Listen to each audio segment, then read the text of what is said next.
வணக்கம் நண்பர்களே, இந்த வீடியோவில் நம்ம என்ன செய்தி பார்க்க போகிறோம்னா, வெறும் 6000 கடனுக்காக பிரபல பாலிவுட் நடிகை கொலை, ஒரே ஒரு சின்ன தப்பு சிக்கிய கொலையாளிகள்.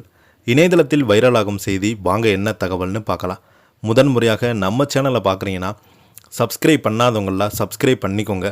பெல் பட்டன்ஸ் மூலமிக்கி நம்ம சேனலோட நோட்டிஃபிகேஷனை எனபிள் பண்ணிக்கோங்க. நாங்கள் போடுற வீடியோ எல்லாமே உங்களுக்கு உடனுக்குடனே வந்து சேரும். மகாராஷ்டிரா மாநிலம் மும்பையின் அந்த அடுக்குமாடி குடியிருப்பில் தொலைக்காட்சி தொடர்ந்து ஓடிக்கொண்டிருந்தது. ஏசி இயங்கி கொண்டிருந்தது. ஆனால் வீட்டின் கதவு மட்டும் வெளியே இருந்து பூட்டப்பட்டிருந்தது.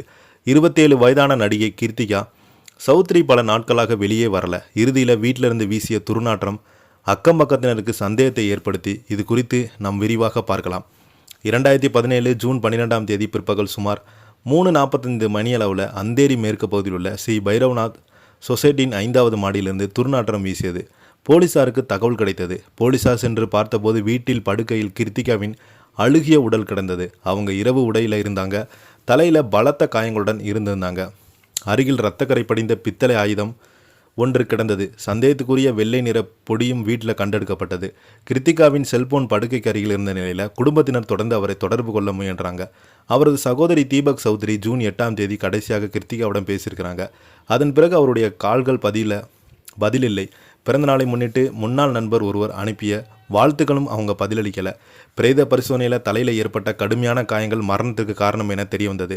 கிருத்திகா தலையில் 3 முறை தாக்குதல் நடத்தப்பட்டது பிரேத பரிசோதனையில் தெரிய வந்தது. கொலையாளிகள் தங்கள் அடையாளத்தை மறைக்க முயன்றதாக போலீசார் சந்தேகிக்கிறாங்க. கொலையாளிகள் திட்டமிட்டு வீட்டில் டிவி மற்றும் ஏசியை தொடர்ந்து இயங்கும் வகையில் விட்டுட்டு கதவை வெளியே பூட்டி சென்றதாக சொல்லப்படுகிறது. இதனால் உடல் அழுக ஆரம்பிக்க லேட்டாகும் என அவர்கள் நினைத்திருக்கிறாங்க. இதனால் கொலை செய்யப்பட்டதை கண்டுபிடிக்கவோ பல நாட்கள் ஆகும். அதற்கு நாம் தப்பில்லாம் என்பதை அவங்க திட்டமாக இருந்திருக்கிறாங்க.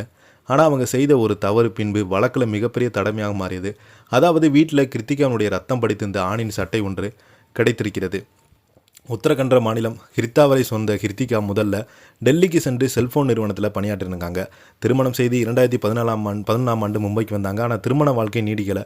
விவகாரத்துக்கு பிறகு நடிப்பு மற்றும் மாடலிங்கில் கவனம் செலுத்தி அவங்க சில தொலைக்காட்சி தொடர்களில் நடிச்சிருக்கிறாங்க. 2013ஆம் ஆண்டு வெளியான ரச்சோ என்ற திரைப்படத்தில் நடிகை கங்கனா ரணவத் சகோதரியாக நடித்தாங்க. பாலிவுட் நடிகை கொலை வழக்கில் என்பது இது கவனம் பெற்றுள்ளது. இவரோடது முன்னாள் கணவர் விஜய் திவியும் விசாரணை வளையத்தில் கொண்டு வரப்பட்டார். அவர் ஏற்கனவே திருமணமானவர் என்பதால் கிருத்திகா அறிந்ததாகவும் இருவருமே பிரிந்ததாக செய்திகள் தெரிவிக்கிறாங்க. கிருத்திகாவுடன் மீண்டும் வாழ விஜய் முயன்ற போது அவங்க மறுத்ததாக சொல்லப்படுகிறது. வழக்கு விசாரணையில் ஒரு பகுதியாக அங்கிருந்து சிசிடிவி காட்சிகள் ஆய்வு செய்யப்பட்டாங்க. அப்போது கொலை செய்யப்பட்டுள்ள நேரத்தில் 2 மர்ம நபர்கள் அவரது வீட்டில் இருந்து வெளியேறி பதிவாகியிருக்கிறாங்க.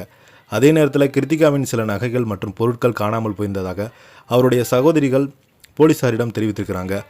இந்த சூழலில் தான் ஜூன் 8ஆம் தேதி கிருத்திகா வீட்டுக்கு சென்றதாக கூறப்படுகிறது.